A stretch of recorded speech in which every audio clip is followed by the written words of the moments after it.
At the family dinner, my sister-in-law joked, "Too bad your baby looks nothing like your husband." My husband laughed.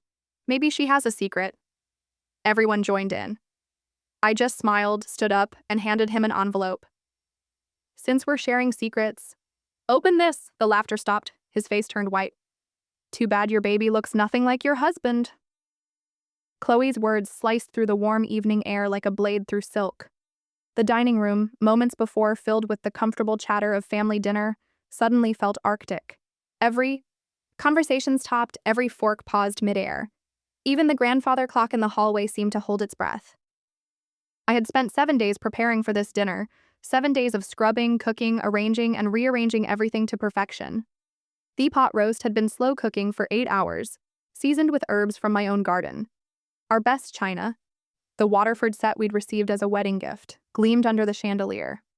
I'd even driven to 3 different flower shops to find the perfect autumn arrangement for the centerpiece. Why?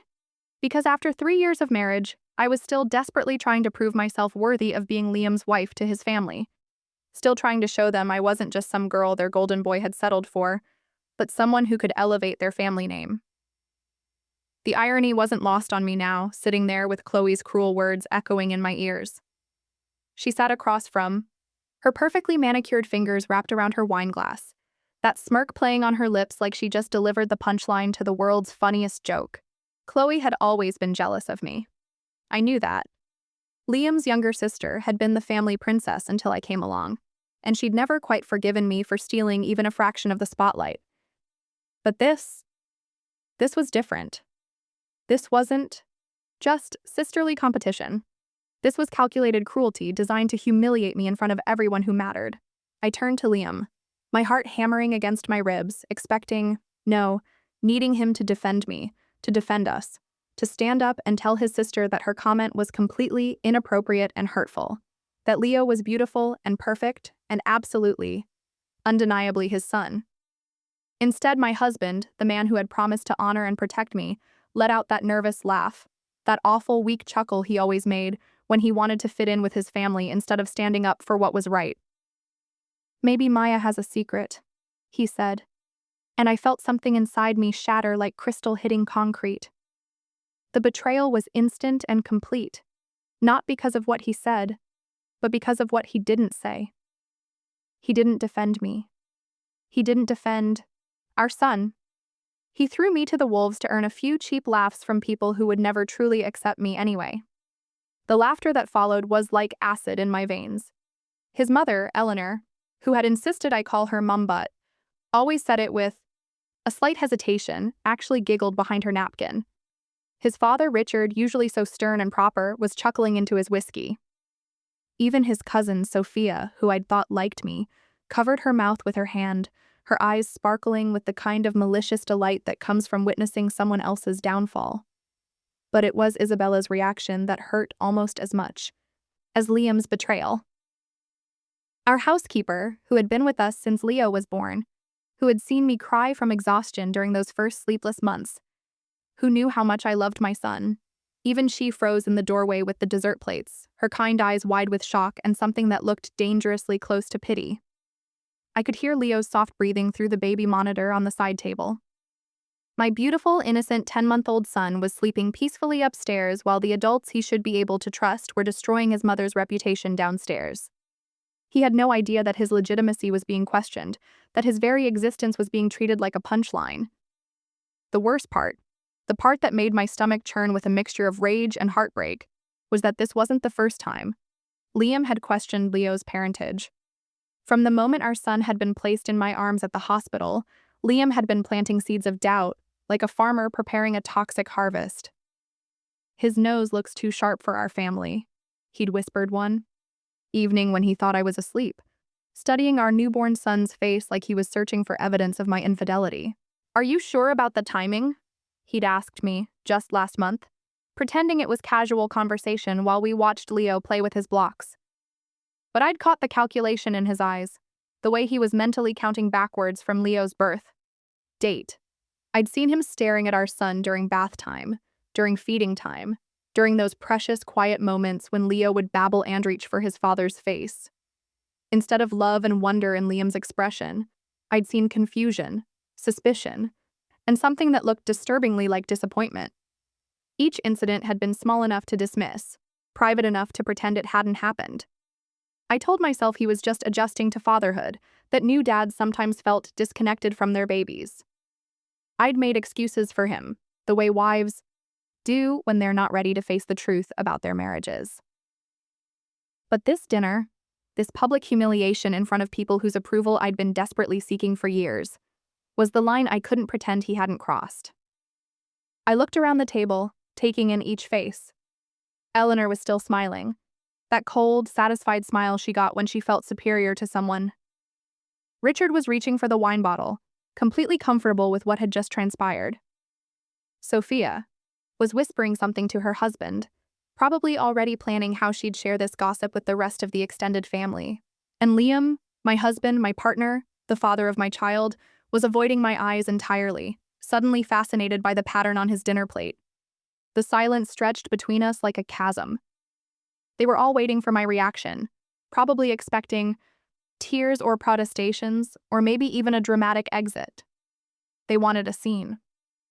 They wanted me to break down so they could comfort each other about poor Liam being married to such an unstable woman. Instead, something crystallized inside me. A clarity I hadn't felt in months, maybe years. I wasn't going to give them the satisfaction of seeing me crumble. I wasn't going to beg for their approval or defend myself against accusations that any decent person would know were baseless. I was going to do something better. I stood up slowly, my movements deliberate and controlled. My chair scraped softly against the hardwood floor, a sound that seemed unnaturally loud in the sudden quiet. Every eye in the room followed me as I smoothed my dress and walked toward the bedroom with the kind of calm that comes from finally knowing exactly what needs to be done. Behind me, I could hear confused murmurs starting up again, probably wondering if I was going to pack a bag or call my mother or lock myself in the bathroom to cry. They had no idea that I was walking towards something that would change all of our lives forever. In my jewelry box, underneath the pearls Liam had given me for our anniversary, lay a plain white envelope. I'd been carrying this secret for months, waiting for the right moment to reveal it. Tonight, surrounded by people who thought they knew better than I did about my own life and my own child, was exactly the right moment. When I returned to that dining room, envelope in hand, I would show them all exactly what happens when you underestimate a woman who has finally had enough. My fingers traced the edge of the envelope as I pulled it from beneath my pearl necklace.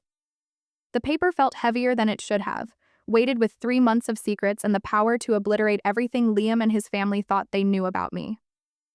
It had been a Tuesday morning in July when I'd finally reached my breaking point. Leo had been napping, and I'd found Liam in the kitchen, scrolling through his phone with that distant expression he'd been wearing more and more lately. When I'd suggested we take a family photo for Leo's baby book, he'd actually flinched. Maybe when he's older, he'd mumbled, not even looking up from his screen, when his features are more defined. As if our son was some incomplete sketch, rather than a perfect, beautiful child who deserved his father's unconditional love. That afternoon, after Liam left for work, I'd sat on our bedroom floor with my laptop, researching DNA testing facilities. Not the at-home kits that everyone advertised on television. Those felt too casual, too unreliable for something this important. I needed clinical accuracy, professional documentation, irrefutable proof. The drive to Riverside Genetics took exactly 43 minutes. I'd chosen them specifically because they were far enough from our neighborhood that I wouldn't risk running into anyone we knew. The building was sterile and anonymous, tucked between a dental office and a tax preparation service in a strip mall that could have been anywhere in America. Dr. Evans had kind eyes behind wire-rimmed glasses, but her expression grew serious when I explained what I needed. She was probably in her 50s, with graying temples and the patient demeanor of someone who'd heard every family secret imaginable. "Are you sure about this?" she'd asked, her voice gentle but firm. "These tests can have consequences beyond just answers. Sometimes the truth creates more problems than the uncertainty." I had considered her warning for exactly 3 seconds before nodding. I need to know. The sample collection had felt surreal, like I was gathering evidence for a crime I hadn't committed. Leo's hair came from his little brush, golden strands so fine they almost floated away when I breathed too close. I'd wrapped them carefully in a clean tissue, my hands shaking slightly as I sealed them in the provided container. Liam's toothbrush had been easier to obtain but harder to stomach. Standing in our bathroom at 5 in the morning, carefully scraping bristles into a plastic bag, I'd felt like a stranger in my own home. This was what my marriage had become: covert operations and secret investigations instead of trust and communication. The laboratory's waiting room had been nearly empty that morning, just me and an elderly man who kept checking his watch nervously. I'd filled out paperwork with steady hands, providing my contact information and selecting expedited processing. 2 weeks felt like an eternity, but standard processing took a month, and I couldn't wait that long. Those 14 days had been the longest of my life. Every morning, I'd wake up wondering if today would be the day the results arrived. Every evening, I'd check our mailbox with my heart pounding, simultaneously hoping for and dreading the familiar logo of Riverside Genetics. Meanwhile, Liam's behavior had somehow gotten worse. He'd started working late more often, claiming new projects and demanding clients. When he was home, he'd interact with Leo like he was handling borrowed property. Careful, distant, temporary. During bath time, instead of the silly voices and playful splashing that used to fill our bathroom, there was only mechanical efficiency. The breaking point had come during a family barbecue at his brother's house. Liam's nephew, Noah, had run up to show Leo a toy truck, and everyone had started commenting on how much the two boys looked alike. Normal family chatter, the kind of comparison that happens at every gathering. But I'd caught Liam's expression, a flash of something ugly and suspicious, like he was analyzing genetic evidence instead of watching children play. Later, when his sister-in-law had mentioned how much Leo resembled Liam at that age, he'd actually said, "Do you think so? I'm not sure I see it." I'd excused myself to the bathroom and cried for 10 minutes, gripping the sink so hard my knuckles went white. The envelope had arrived on a Thursday, mixed in with utility bills and grocery store circulars, like it was just another piece of routine mail. My hands had trembled as I tore it open, scanning past the technical jargon to find the conclusion that would determine the rest of my life. Probability of paternity, 99.99%. The relief had been so overwhelming I'd actually sat down hard on our kitchen floor, the papers scattered around me like fallen leaves. All those months of whispered doubts, all those questioning looks, all those moments when I'd wondered if I was going insane, vindicated by cold, scientific fact. But the relief had quickly transformed into something else: fury, white-hot, consuming rage at my husband for putting me through this hell, for making me doubt myself, for treating our son like a question mark instead of a blessing. I'd stared at those results for 3 hours, crying tears that shifted from relief to anger to something resembling grief, because even though I now held proof of what I'd always known, something fundamental had broken between Liam and me. The fact that I'd needed this test at all meant our marriage was already damaged beyond simple repair. The smart thing would have been to confront him immediately, to march into his office, slam the papers on his desk, and demand an apology for months of psychological torture. But something deeper and more calculating had taken hold of me that day. I'd driven back to Riverside Genetics and requested multiple copies on official letterhead, professional, undeniable documentation that no one could question or dismiss.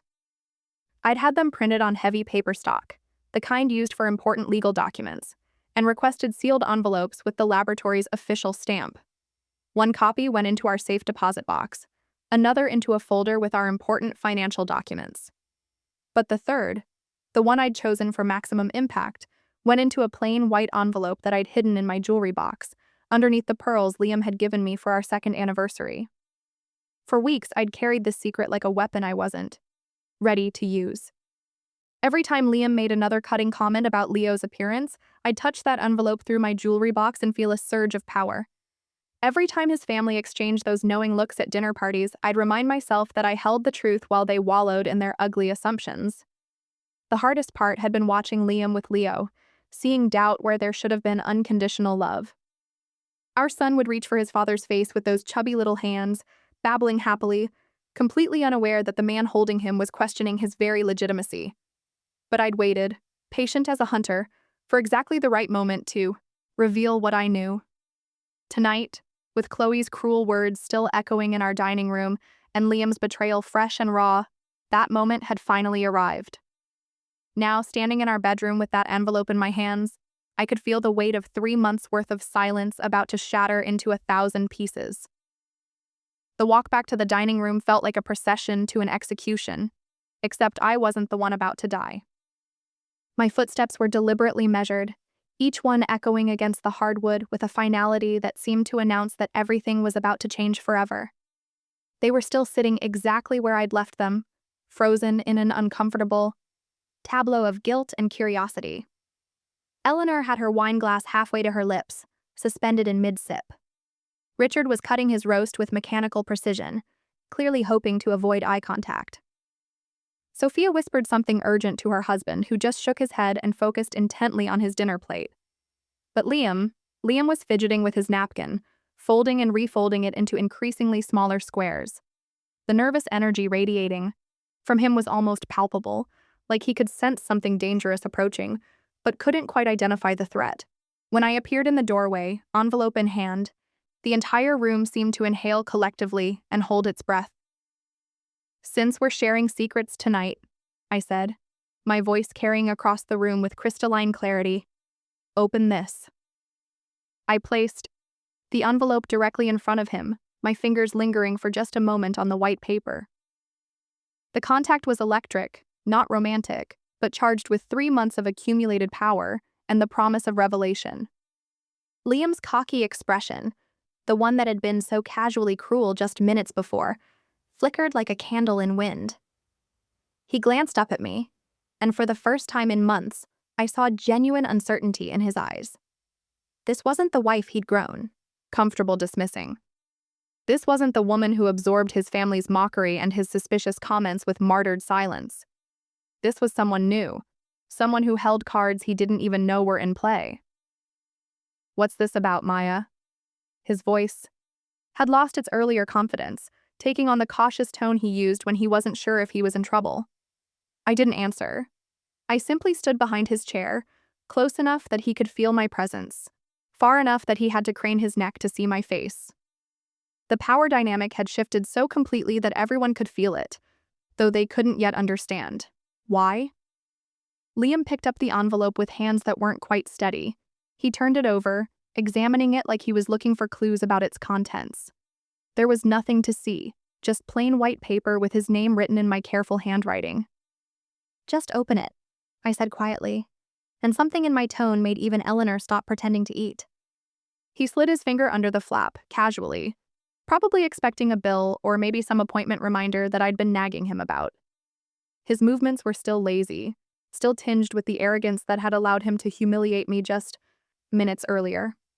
But the exact instant his eyes found the letterhead at the top of the page, everything changed. DNA Paternity Testing Laboratory was printed in bold, professional letters across the top of the document. Below it, in smaller but equally official font, were the words that would haunt him: "Conclusive paternity analysis results." I watched his face transform like I was seeing a time-lapse video of aging. The color drained from his cheeks so quickly, I thought he might actually faint. His mouth opened slightly, then closed, then opened again like a fish gasping for air. He read the first paragraph, then started again from the beginning.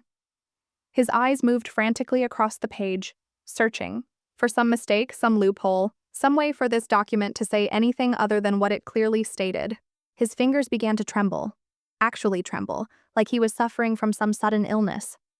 The paper rustled as his hand shook, and that small sound seemed unnaturally loud in the absolute silence that had fallen over the room. 20 years of swagger, of easy confidence, of casual cruelty, all of it crumbled in the space between one heartbeat and the next. This was the man who'd questioned his own son's legitimacy for months, who'd made me feel like a liar in my own home, who'd just thrown me under the bus for a few cheap laughs. Now he couldn't even form words. The silence stretched like taffy, becoming thicker and more suffocating with each passing second. I could hear Leo's soft breathing through the baby monitor, peaceful and innocent upstairs while his father's world collapsed downstairs. The grandfather clock's ticking suddenly seemed thunderous. Even Isabella had stopped moving in the kitchen, probably sensing the tension from 3 rooms away. "What is it, Liam?" Chloe's voice cut through the quiet like a knife. She was leaning forward now, her earlier smugness replaced by vulture-like curiosity. She reached across the table with greedy fingers, trying to snatch the paper from her brother's paralyzed grip. I moved faster than I'd thought possible, stepping forward and placing my hand firmly over the document before she could touch it. My palm covered the results completely, but I could feel the weight of truth beneath my fingers. "Let your son explain what he's been accusing me of for months," I said, my voice carrying a deadly calm that made Eleanor actually gasp. The words hung in the air like a curse. Everyone understood now that this wasn't just about whatever was on that paper. This was about months of hidden accusations, private suspicions, and the systematic destruction of trust in our marriage. Liam tried to speak, but only managed a strangled sound that might have been the beginning of my name. His Adam's apple bobbed as he swallowed hard, then tried again.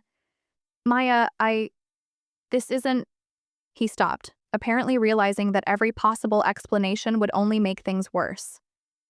I waited. Let him struggle. Let them all watch him try to find words that didn't exist for what he'd done. Sophia cleared her throat nervously. "Maybe we should—" "No." I didn't raise my voice, but the single word carried enough authority to silence her immediately. "We shouldn't do anything. Liam should explain to everyone why he felt the need to have his son's paternity tested in secret.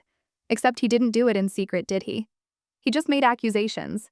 He just planted doubts. He just made me feel like a criminal in my own home." Richard set down his fork with deliberate care, the sound of metal against china, sharp and final. "Liam, what is she talking about?" But Liam couldn't answer. The man who had been so quick with cruel jokes and suspicious comments was now mute, staring at the proof of his own shameful behavior while his family watched him crumble. I removed my hand from the paper, letting them all see the official letterhead, letting the weight of professional documentation speak for itself. Then I walked to Leo's high chair where my beautiful son was playing with his food, completely oblivious to the adult drama unfolding around him. I lifted him gently, kissing his forehead as he babbled happily, and reached for my earrings with those perfect little fingers. He smelled like baby shampoo and innocence, like everything pure and good in a world that adults had made ugly with their suspicions and cruelty. When I turned back to face the table, Leo content in my arms, my silence was more devastating than any accusation I could have made. Because sometimes the truth doesn't need words, it just needs space to breathe. The silence shattered like glass when Liam finally found his voice, though what emerged was hardly recognizable as the confident man who'd been cracking jokes minutes earlier. "Maya, honey, it was just—" He stumbled over words like a drunk trying to navigate stairs, his face cycling through expressions of panic, shame, and desperate calculation. "You have to understand, it was just family banter. We're all just joking around." I bounced Leo gently in my arms, feeling his warm weight against my chest like armor.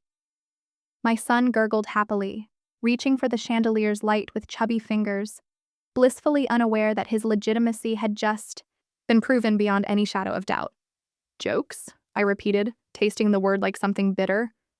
"Is that what we're calling months of questioning your son's paternity? Jokes?" The temperature in the room seemed to drop another 10 degrees. Eleanor's wine glass trembled in her grip, and I watched Richard's jaw work silently as the full implications of what I just revealed began to sink in. Liam's hands were still shaking as he set the DNA results on the table, but he couldn't seem to stop looking at them, as if staring might somehow change what they said. "You don't understand the pressure I've been under. People talk, they comment on how different he looks, and I just—" "What people?" I cut him off, my voice sharp enough to slice steel. "Your sister? Your family? The same people who just spent the evening making me feel like an outsider in my own life?" Chloe, who had been uncharacteristically quiet since her failed grab for the papers, suddenly found her voice again. "We were just messing around, Maya. God, you're being so dramatic about this whole thing." But her bravado was paper thin now, and everyone could hear it. The woman who delivered that cruel opening line with such poisonous confidence now sounded like she was trying to convince herself as much as everyone else. "Messing around? I said, and my laugh was completely devoid of humor. You made a joke about my child's legitimacy in front of his father's entire family. And when my husband, who should have defended us, decided to pile on instead, you all laughed. That's your idea of messing around? Leo chose that moment to let out a delighted squeal, clapping his hands together as if applauding the performance. The sound was so innocent, so purely joyful, that it made the adult's behavior seem even more grotesque by comparison. My calmness was clearly unnerving them more than any screaming fit would have. I could see it in their faces, the way they kept glancing at each other, waiting for me to break down, to give them the emotional explosion that would let them dismiss me as unstable or overreacting. Instead, I just stood there, holding my son, letting the truth do all the heavy lifting. It was Richard who broke first. Liam's father, a man who'd built a successful construction business through sheer, stubborn pride, and who I'd never once heard admit he was wrong about anything, looked directly at me with something that might have been respect. I owe you an apology, Maya. His voice was gruff but sincere. What happened here tonight was completely inappropriate. You deserved better from all of us, especially from my son. The words hit the room like a thunderclap. Eleanor's hand flew to her throat, and I saw tears actually forming in her eyes. Genuine tears. Not the crocodile variety she'd deployed at various family gatherings when she wanted sympathy. "Oh, sweetheart," she whispered, reaching across the table toward me with trembling fingers. "I'm so sorry. We never should have. Liam never told us he was having these doubts, and we certainly never should have participated in that awful joke." Even Sophia, who'd been whispering and giggling behind her hand just minutes earlier, looked mortified. She kept glancing between her dinner plate and my face, clearly wishing she could disappear entirely. "I think I should probably call an Uber," she mumbled to her husband, who nodded eagerly.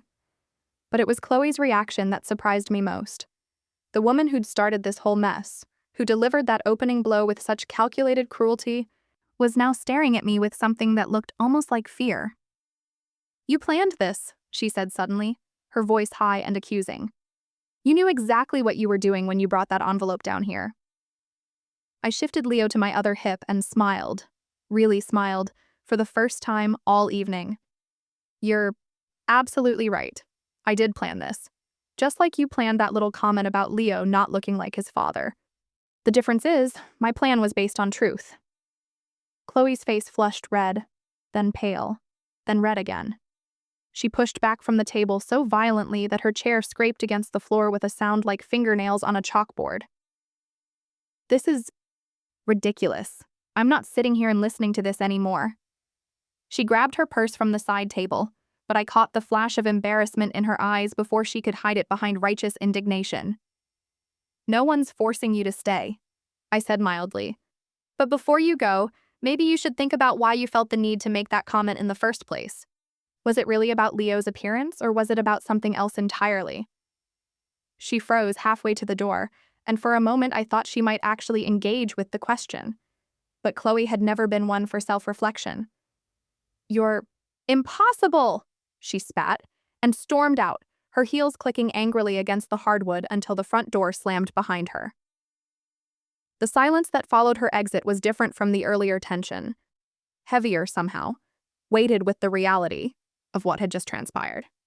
Liam cleared his throat nervously. "Maybe we should talk privately about this, Maya. Work through." "No." The word came out harder than I'd intended, but I didn't soften it. "Secrets deserve an audience, Liam. Just like your joke did." He flinched, as if I'd slapped him, which in a way I supposed I had. "You wanted to air your doubts about our son's paternity in front of your family," I continued, my voice steady as stone. "You wanted to make me the punchline of your cruel little joke in front of people whose respect I've been trying to earn for 3 years. So now we handle the consequences the same way, publicly." The power dynamic in that room had shifted so completely that I could practically feel it in the air. These people who had been laughing at me, dismissing me, treating me like some kind of outsider or fraud, they were now watching me with something that looked remarkably like respect. And for the first time since I'd married into this family, I genuinely liked what they saw when they looked at me. The rest of the evening passed in a surreal haze of forced normalcy.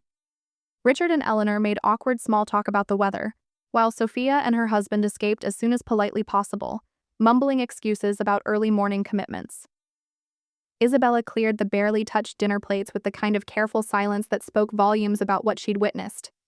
But it was later that night, after the last guest had left and Leo was finally asleep in his crib, that the real reckoning began. I stood in our bedroom, staring at the suitcase I'd pulled from the closet. It wasn't a large bag, just the navy blue overnight case I'd bought for weekend trips before Leo was born. But something about seeing it open on our bed, waiting to be filled, felt monumental.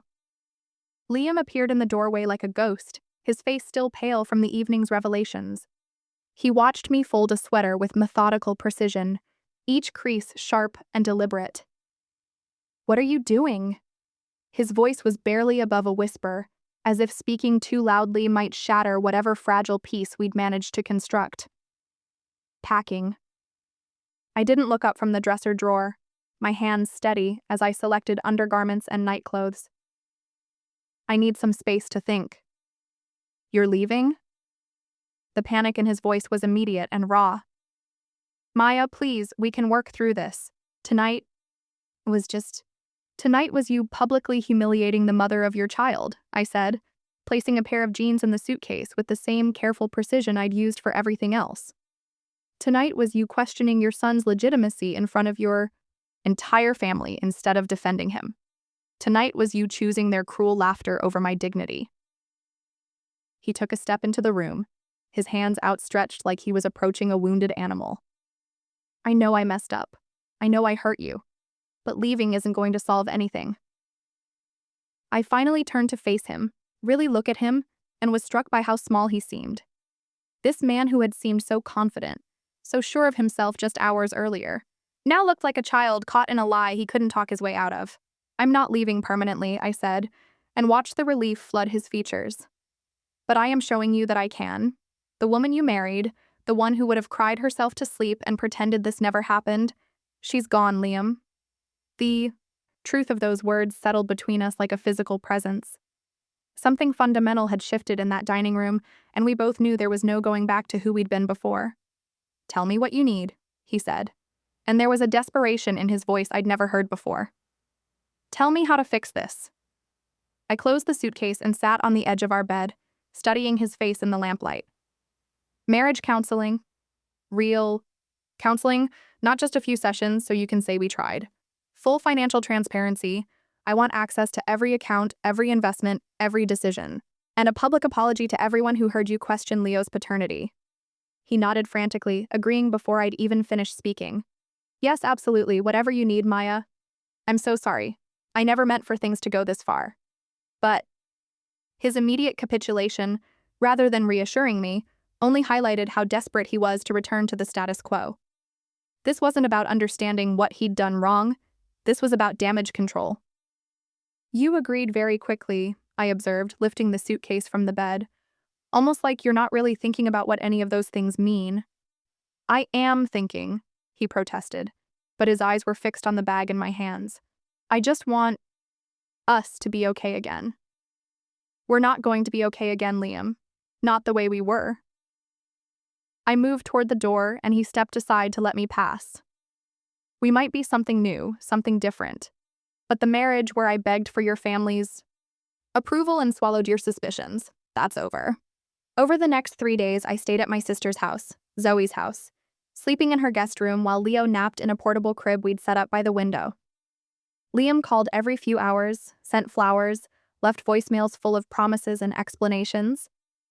But distance had given me something I hadn't realized I'd been missing: clarity. When I returned home, I came back different, not just emotionally, but practically. The first thing I did was change the password on our joint checking account, something I'd never done in 5 years of marriage. Then I called our financial advisor, Mr. Thompson, and requested copies of all our statements, investments, and insurance policies. "Is everything all right, Mrs. Thompson?" he asked, clearly confused by my sudden interest in finances I'd previously left entirely to Liam. Everything's fine, I assured him. I'm just taking a more active role in our financial planning. It was amazing what I discovered once I started looking. Liam had been handling our money competently enough, but he'd also been making decisions, significant ones, without consulting me. A retirement account I hadn't known existed, investment choices that prioritized his business over our family's security. Small things, perhaps, but they painted a picture of a man who saw me as a passenger, in my own life rather than a partner. I didn't confront him about these discoveries immediately. Instead, I quietly began transferring important documents to a safety deposit box in my name only. Birth certificates, marriage license, insurance policies, anything that might be crucial, if our marriage didn't survive what we were going through. The most surprising discovery came when I was organizing our household files. Buried in a folder marked Miscellaneous were 3 estimates for paternity testing services, all dated from 2 months after Leo was born. Liam had been researching DNA tests almost from the beginning but had never followed through until I did it for him. I sat in our home office staring at those crumpled estimates and felt the last piece of my old self crack and fall away. The woman who had trusted blindly, who had assumed her husband's love meant he believed in her completely, was truly gone. In her place was someone harder, more calculating, but also more honest. If Liam could question something as fundamental as his son's paternity, then I needed to question everything else too. Our finances, our future, our compatibility. Nothing could be taken on faith anymore. That evening, when Liam found me reorganizing our important papers, he tried to make light of it. Spring cleaning a little early this year? I looked up at him, really looked, and saw not my protector or my partner, but someone I needed to protect myself from. The realization was both devastating and liberating. Something like that, I said, filing away the bank statements I'd been reviewing. Just making sure I understand our situation completely. For the first time in our marriage, I was preparing for a future that might not include him. And surprisingly, that possibility didn't terrify me the way it once would have. It felt like freedom. 2 months later, Leo's first birthday party arrived like a test I hadn't studied for. The house was decorated with cheerful balloon arrangements and a banner that read, "Happy first birthday, Leo," in bright primary colors. But underneath the festive atmosphere, tension simmered like water just before it boils. I'd spent weeks planning every detail, not out of perfectionist tendencies this time, but because I needed this day to be about Leo, not about the family drama that had preceded it. The guest list included our neighbors, my college friends, Liam's coworkers, and extended family members who hadn't been present for that infamous dinner. But they all knew. Word travels fast in families, especially when it involves DNA tests and public humiliation. Eleanor arrived early, carrying an enormous wrapped present and wearing the kind of determined smile that suggested she'd practiced it in the mirror. "Maya, darling, the decorations look wonderful," she said, kissing my cheek with theatrical warmth. Richard followed behind her, shaking Liam's hand with the careful formality of men trying to pretend nothing had changed between them. But I caught the way his eyes lingered on Leo, as if he was seeing his grandson clearly for the first time. My sister Zoe helped me arrange the food table, whispering updates about who had arrived and who was still expected. "Is she coming?" she asked, not needing to specify who she meant. I shook my head. Chloe sent her regrets. That was putting it diplomatically. What Chloe had actually sent was a brief text 3 days earlier. "Won't be able to make Leo's party. Hope he has a nice day." No explanation, no attempt at reconciliation, just cold dismissal wrapped in polite language. Honestly, her absence was a relief. The party was complicated enough without having to navigate around the woman who'd started this entire mess. As guests filtered into our backyard, I watched Liam work the crowd with the kind of nervous energy that suggested he'd been building up to something all day. He kept glancing at me, then at his watch, then back at me, like he was waiting for some predetermined signal. The moment came after we'd sung "Happy Birthday," and Leo had gleefully destroyed his smash cake, getting more frosting on his face than in his mouth. The crowd was laughing and taking pictures when Liam suddenly stood up, clearing his throat with the kind of theatrical gesture that demanded attention. "I'd like to say something," he announced. and conversations gradually died away until all eyes were focused on him. My stomach clenched.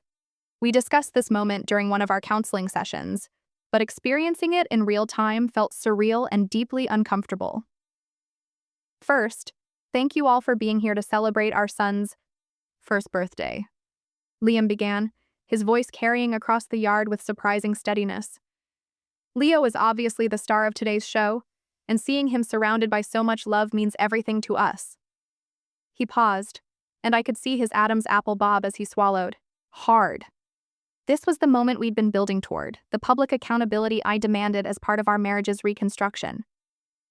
But I also need to address something that some of you may have heard about, he continued, and I felt the entire party's energy shift. People stopped chewing, stopped sipping their drinks, stopped pretending they weren't hanging on every word. A few months ago, I made some comments and had some doubts about Leo's parentage that were completely unfounded and incredibly hurtful to my wife. His voice cracked slightly on the word unfounded, but he pushed through. I questioned something that should never have been questioned, and I did it in a way that was disrespectful and cruel. I could see faces in the crowd processing this information, some with shock, others with the kind of knowing expressions that suggested the gossip mill had already reached them. Maya had a paternity test done to prove what she should never have. Had to prove. That Leo is my son. 99.999% certain, beyond any shadow of doubt. He looked directly at me then, and I saw genuine remorse in his eyes, not just performance anxiety. I'm sorry, Maya. I'm sorry for doubting you, for hurting you, and for making you feel like you had to defend yourself against accusations that should never have been made. The silence that followed was profound and uncomfortable. Our neighbor, Mrs. Davis, looked genuinely shocked.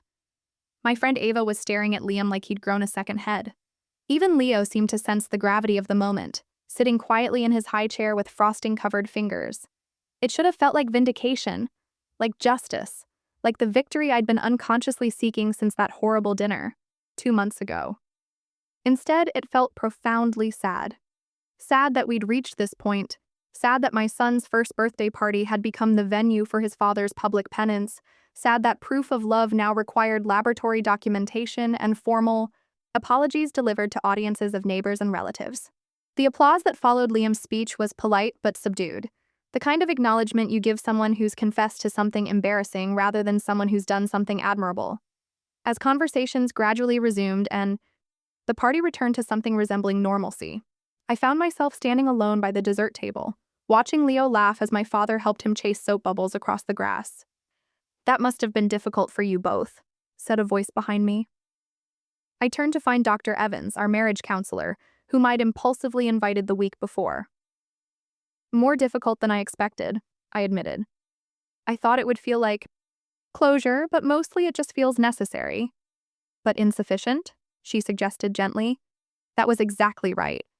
The apology was something that needed to happen, but it couldn't undo months of damage or restore trust that had been systematically eroded. It was a first step, not a final solution. Over the following weeks, the absence of Chloe from our family gatherings became increasingly noticeable and increasingly welcome.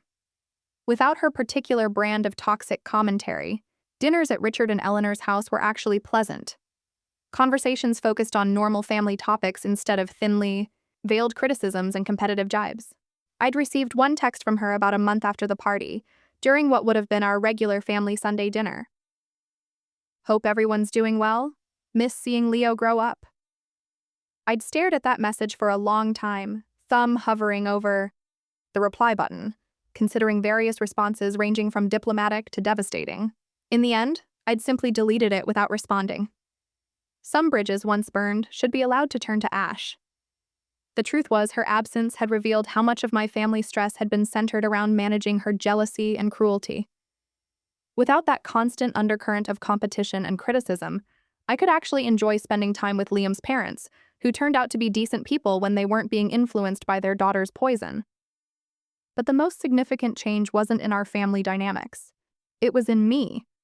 I'd stopped waiting for validation that might never come, stopped shrinking myself to fit into spaces that were never designed to accommodate my full presence, stopped seeking approval from people whose opinions had proven to be both unreliable and ultimately irrelevant to my happiness.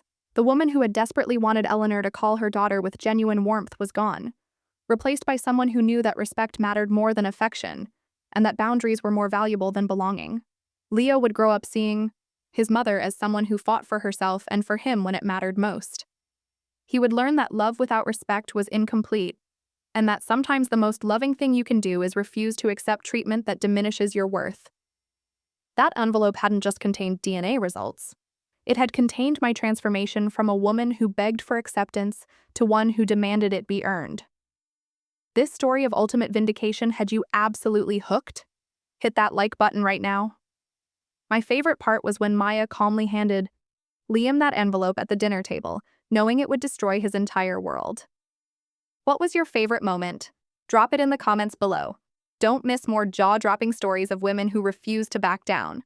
Subscribe and hit that notification bell so you never miss an upload.